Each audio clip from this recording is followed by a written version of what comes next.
Hello to anyone watching. This is just going to be a kind of overview video of my newest project. It's a 1991 Galant VR4. It's kind of known as the Evo Zero to anybody who doesn't know what it is. It's the easiest way to put it. It's I think the first version of the 4G63 Turbo, 6 bolt, uh, all-wheel drive, and yeah, let's go. Continue. I picked it up in February, and since then I've been doing a bunch of stuff to it. It's been converted not by me, but one of the previous owners to individual coil packs instead of the plug wires. And as far as engine mods, I think that's it. I haven't opened up the motor to really see what's in there motor-wise. The battery is relocated to the trunk. It is what it is. It makes the engine bay look a little better. And, kind of sucks to go back and forth to your trunk instead of just easy access in the engine bay. As far as wheels go, I have these. They're 15 by 6.5 SSR Type C's. They're made in. They don't make them anymore for any wheel fanatics out there. I'm sure you know. They made these ones in 2000. I just recently repainted them bronze and got new stickers, put the stickers on. It has AGX struts.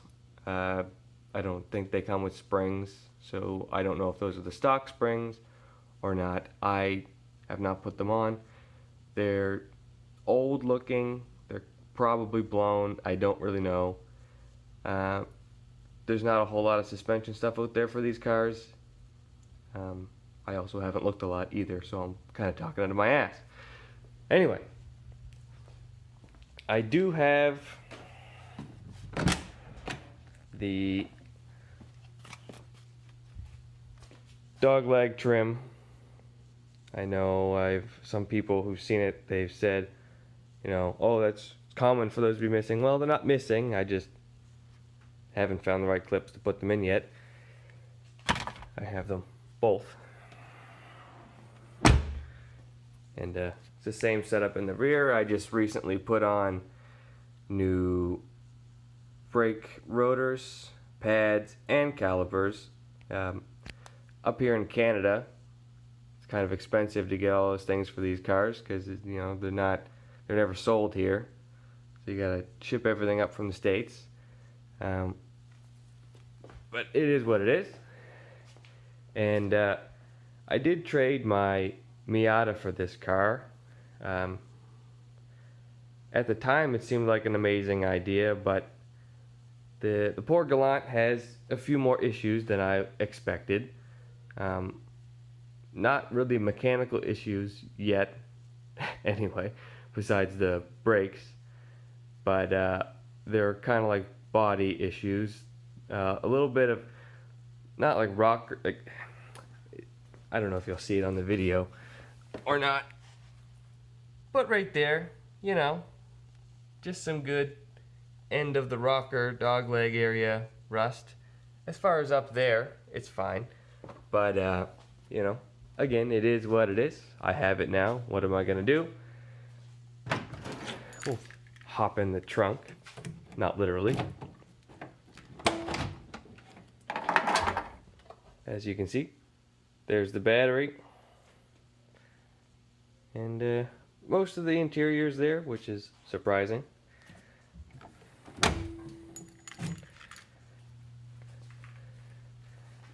I may start it up, I may not. The battery may be dead, it may not be. I don't know.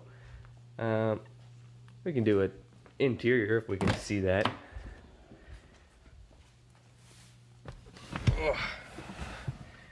It's got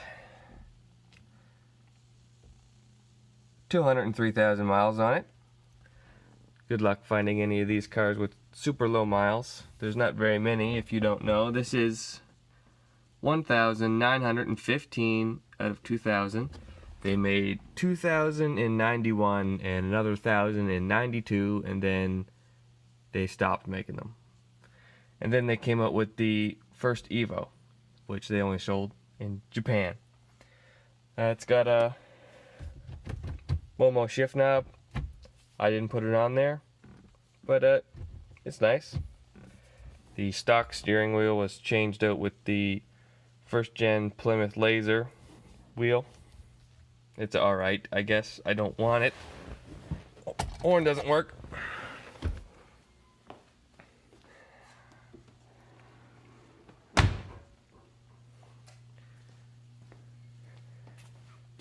I really want to get the JDM lights, the JDM front bumper and rear bumper, but they're not that expensive. But when you get into shipping shit all the way over from Malaysia, you're like, it's more money to ship the stuff than the actual price of the stuff.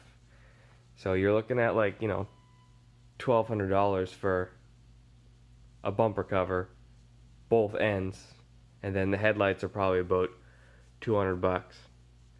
So, you know, as much as I love it, it's not the priority right now. The priority is trying to get it on the road. I just recently put in this windshield along with the calipers, rotors, and everything. So for the most part, it's ready. I just need to get the bit of rust underneath there fixed before safety, and then it should be on the road, hopefully before wintertime, because if I don't, I'll be depressed. It is it's a non-sunroof model. Most of these are sunroofs. I'm happy it's not. I like slick tops. I don't like sunroofs. I didn't know that beforehand. I didn't know pretty much anything about these beforehand.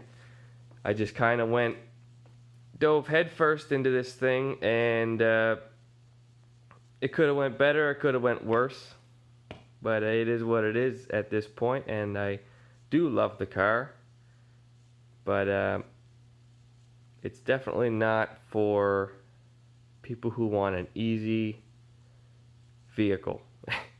It's you gotta know some stuff, and you gotta do research on stuff, and you got to be willing to pay a bit of extra money if you want, you know, the good parts, or if you want parts in general. I'm sure anyone living in the States, it's a lot easier to get these parts, but I mean, in general, they don't make a lot for them anymore.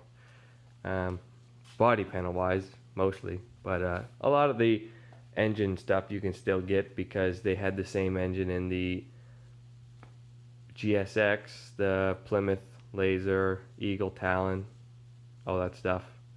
Same motor. I don't know if it's the same transmission. I don't know if it's the same drive shaft. I don't know if it's the same diff, but I know the engine's the same. So I don't even know that much. But yeah, I'm going to be putting some red line in the transmission and the diff before I get it on the road. I've heard good things about Redline, and specifically Tommy F. Yeah, he talks a big game about the Redline stuff. He seems to put it in all of his cars, and he seems to know what he's talking about, so I'm gonna put it in mine.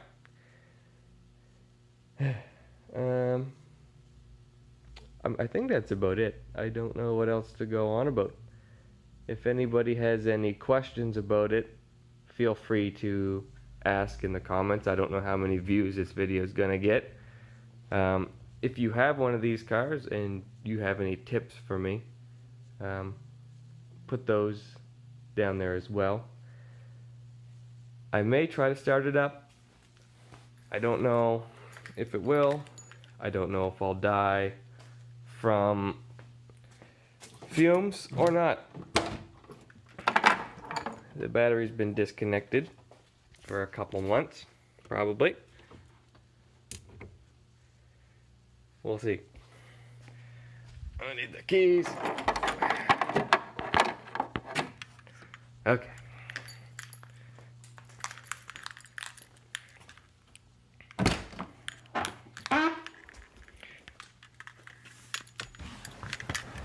This is all a big one take, so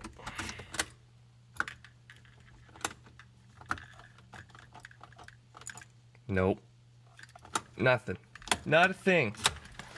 Okay, well, depending on the feedback from this video and how many views it gets, if it gets any, how many comments it gets, if it gets any, I will do a separate video where I start it up.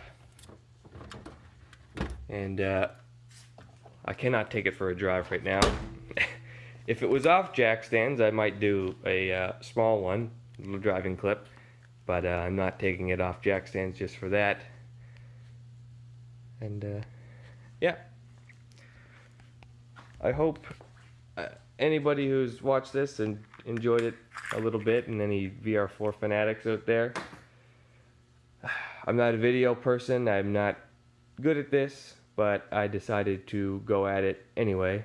I've talked a little bit with 802 Garage, and he kind of, he told me twice, well, just make a video and you don't have to, try to make it a full-time thing or this or that. So I was like, well, might as well. And yeah, there you go. This is my 91 Galant VR4, and I may do updates, I may not. So, see ya.